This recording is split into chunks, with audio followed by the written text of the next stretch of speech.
guys, ito na po yung sago na hinugasan ko. Ngayon, haluin nyo muna. Pag maghahalo kayo, huwag sandok ha. Kasi, pag sandok lang, mabububo siya. Kaya kailangan meron ka ito, hand mixer. Habang binubuhos mo siya, hinahalo mo. Para hindi siya magbubo. Ganyan po. Dahan-dahan, dasig yung halo.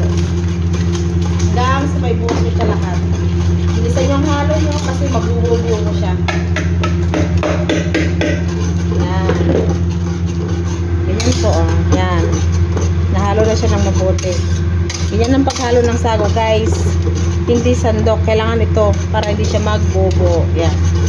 Tapos yan, hayaan na po natin siyang maluto. Iluluper na po natin siya. Kailangan siyang ma-low fire. Kasi ito, hindi to pwedeng biglaan ng luto. Puro low fire lang po to, guys. Every 5 minutes, halo. Every 5 minutes, halo. May lalagyan pa tayo dyan mamaya. Ipapakita ko sa inyo kung ano naman yan. Basta hayaan nyo lang po muna para maluto siya.